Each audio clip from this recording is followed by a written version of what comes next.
Este es el resumen semanal de la lección de la escuela sabática para adultos. Bienvenidos. ¿Cómo estudiar la profecía bíblica? Alusiones, imágenes y símbolos. Lección número 2. El Génesis como fundamento. Versículo para memorizar. Juan capítulo 1, versículo 29. Al día siguiente Juan vio a Jesús que venía hacia él y dijo: Este es el Cordero de Dios que quita el pecado del mundo. La lección de esta semana aborda 3 temas. 1. El amor de Dios. 2. El sacrificio de Jesucristo como Cordero. Y 3. El gran conflicto. Punto número 1. El principio de la primera mención. ¿En qué consiste este principio? Consiste en que el libro del Génesis contiene temas básicos, temas principales que se repiten en toda la Biblia, y que la primera mención de un tema aparece allí en el Génesis. El Génesis está lleno de tipología que muestra el fundamento para todo lo que la Biblia habla con respecto a un tema en particular. Especialmente los primeros capítulos del libro del Génesis establecen una comprensión general de ese concepto para ayudarnos a entender cómo se utiliza más adelante. Esto implica que la verdad, aunque aparece mencionada por primera vez en el Génesis, es la misma verdad a lo largo de toda la Biblia. En Génesis capítulo 40, versículos 7 y 8 dice que la palabra de Dios permanece para siempre. Malaquías 3:6 dice que el Señor no cambia. Y Hebreos 13:8 dice que Jesús es el mismo ayer, hoy y por siempre. Esto implica que la verdad es siempre la verdad.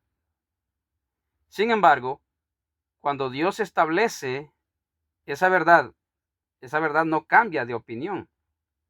O sea, una vez que se enseña al pueblo, podemos contar con que en las sucesivas repeticiones del mismo principio o del mismo tema en la Biblia no cambiarán de significado, sino que por el contrario arrojan más luz acerca de ese significado. Leamos ahora en El conflicto de los siglos, página 667, capítulo 39. Diferentes períodos de la historia de la Iglesia fueron señalados por el desarrollo de alguna verdad especial adaptada a las necesidades del pueblo de Dios en aquel tiempo. Cada nueva verdad se abrió paso entre el odio y la oposición. Los que fueron favorecidos con luz se vieron tentados y probados. El Señor envía al pueblo una verdad especial para la situación en que se encuentra. ¿Quién se atreverá a publicarla? Conflicto de los siglos 667, capítulo 39. Punto número 2. La comprensión del amor de Dios. Bien, cuando hablamos del amor, la idea popular tiende a promover una comprensión del amor que se centra en la realización personal y no en el bienestar de los demás. Nos centramos en nosotros mismos, en nuestro yo, y no pensamos en beneficiar a otros. Por lo tanto, comprender la naturaleza del amor es una clave importante para entender la profecía bíblica. Y es en el libro del Génesis, en el capítulo 22, versículos del 1 al 13, donde el amor es mencionado por primera vez, específicamente en el versículo 2. Tu hijo a quien amas, hablando de la historia de Abraham, de sacrificar a su hijo Isaac. Es aquí donde aplicamos ahora el principio de la primera mención, ese concepto en la Biblia. Se puede encontrar la primera referencia de ese mismo concepto en determinados libros, especialmente en los evangelios. La primera referencia del amor en los evangelios se encuentra en Mateo 3:17, Marcos 1:11, Lucas 3:22 y Juan 3:16 respectivamente. En particular, Juan 3:16 muestra y alude, aunque de manera indirecta, la historia de Isaac sobre el altar. ¿Qué dice Juan 3:16? Porque de tal manera amó Dios al mundo que dio a su Hijo unigénito. Es exactamente lo que pasó con Abraham e Isaac. De tal manera amó Abraham que estuvo dispuesto a sacrificar a su hijo, aunque no se consumó el acto, pero es como si hubiese sido. ¿Por qué? Porque por amor entregó a su hijo Isaac para ser sacrificado. Leamos ahora una cita inspirada en Ser semejante a Jesús, página 53. Fue para grabar en Abraham la realidad del Evangelio, así como para probar su fe, por lo que Dios le mandó sacrificar a su hijo. La agonía que sufrió durante los aciagos días de aquella terrible prueba fue permitida para que comprendiera por su propia experiencia algo de la grandeza del sacrificio hecho por el Dios infinito en favor de la redención de la humanidad. Vamos ahora al punto número 3 de la lección. La pregunta de Isaac: ¿dónde está el cordero? Es exactamente en la historia de Abraham con Isaac donde aparece por primera vez la mención de un cordero. Génesis 22. El cordero es uno de los símbolos más usados en el libro del Apocalipsis, donde Jesús es llamado el cordero más de 20 veces. Cuando Isaac pregunta, ¿dónde está el cordero para el sacrificio?, su padre contesta por inspiración, Dios proveerá de cordero. Y fue así. Cuando Abraham estaba por sacrificar a su hijo, un ángel lo detuvo y una voz le dijo, detente, Abraham, ya conozco que temes a Dios. Y luego aparece un cordero allí dispuesto para poder ser sacrificado en lugar de Isaac. Esto es importante, que fue en lugar de Isaac. A partir de ahí se hacen muchas menciones de el cordero, como por ejemplo Éxodo 12, versículos 3 al 13, y así sucesivamente por todo el ritual judío de la Pascua hasta incluso el primer trabajo de David. Luego en los evangelios es Juan en el capítulo 1 que usa la palabra cordero. Entonces, al final, como el libro de Apocalipsis es el que encierra, como dice la Escritura, ahí terminan, ahí convergen, ahí se unen todos los libros de la Biblia, podemos encontrar esta verdad en el Apocalipsis. Leamos en el Deseado de todas las gentes, el capítulo 11, página 87. Dice, y en el carnero divinamente provisto en lugar de Isaac, Abraham vio un símbolo de aquel que había de morir por los pecados de los hombres. Pasemos ahora al punto número 4. La muerte. Tanto la primera mención de la muerte en la Biblia como su primera aparición arrojan mucha luz sobre el tema fundamental de la profecía. A partir de aquí, entonces, vemos ahora el siguiente tema de los tres que habíamos mencionado. Repitamos.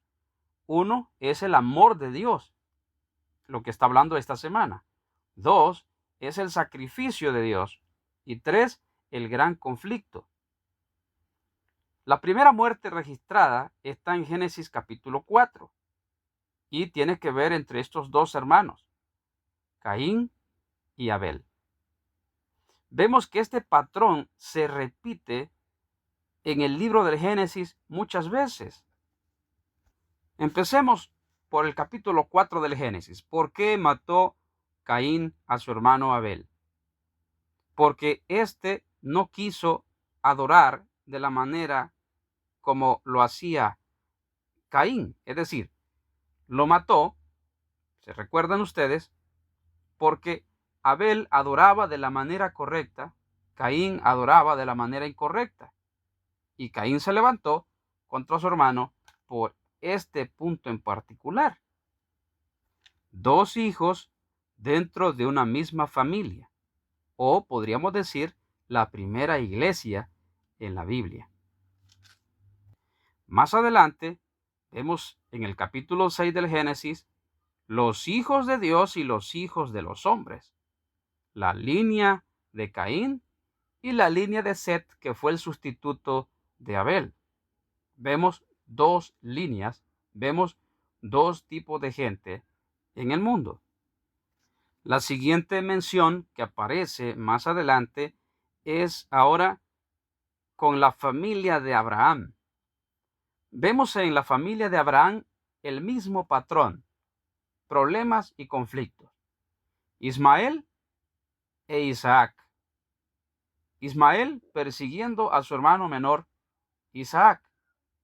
Y estos, de acuerdo con Pablo en el libro de Gálatas, vienen a ser una alegoría, símbolos o tipos que representan grandes verdades en las Escrituras.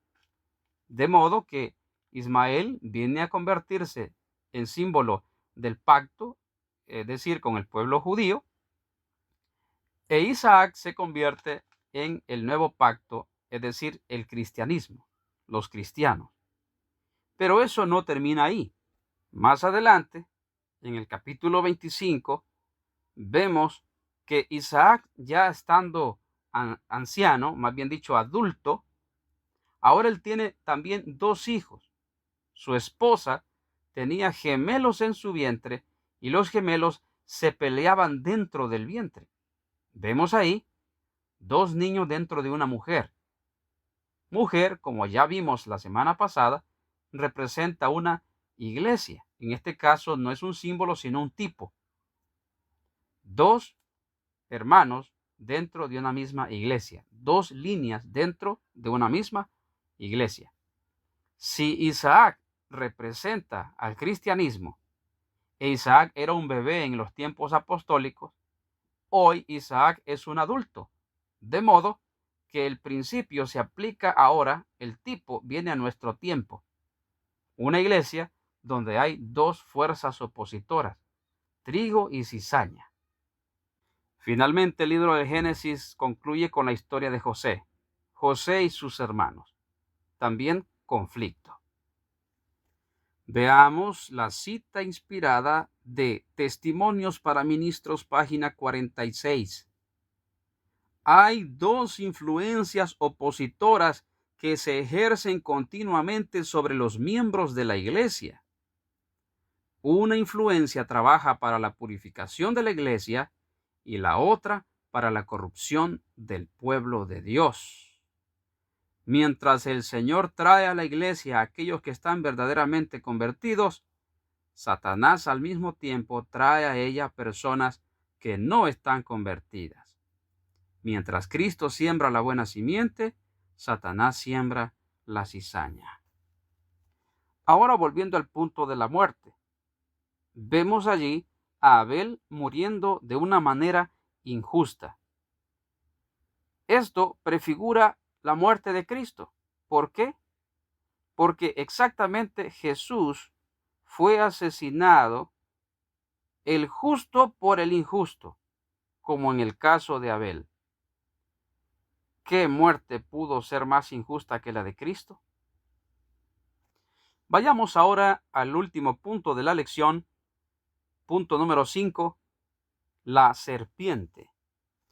En este punto se hace una comparación entre Génesis 3 del 1 al 5 con Apocalipsis 12 del 1 al 9. En Génesis 3 vemos allí la entrada del pecado, cómo la serpiente engañó a Eva y a Adán. Digo Eva y Adán porque ese fue el orden. La serpiente engañó a Eva. Adán no fue engañado, sino que Adán, de su propia voluntad, al ver a su esposa que había comido, él comió igual que ella. Adán no fue engañado. Eso lo dice 2 Timoteo también en su carta. Entonces, pero en el libro del Apocalipsis vemos que aparece el diablo como la serpiente antigua que engaña a todo el mundo. En estos relatos vemos exactamente que Satanás hace descarriar al mundo. Primero lo hace con Eva. Encuentra un lugar ahí donde existían solamente 2 personas. Y luego en Apocalipsis dice, engaña a todo el mundo. En el capítulo 13 de Apocalipsis también se hace esa mención, porque dice que el dragón otorga el poder a la bestia que sube del mar para que toda la tierra se maraville y la siga. Entonces, vemos ahí el gran conflicto, desde el Génesis hasta el Apocalipsis. Cerramos nuestro resumen citando el libro Hechos de los Apóstoles, página 467. En el libro de Apocalipsis, todos los libros de la Biblia se encuentran y terminan. En el Apocalipsis están reveladas las cosas profundas de Dios. El nombre mismo que fue dado a sus páginas inspiradas, el Apocalipsis o la Revelación, contradice la afirmación que es un libro sellado. Sí, mis hermanos, sigamos estudiando estas maravillosas profecías, aprendiendo de Dios y de su palabra. Que el cielo nos guíe y que el sol de justicia alumbre nuestras vidas hoy.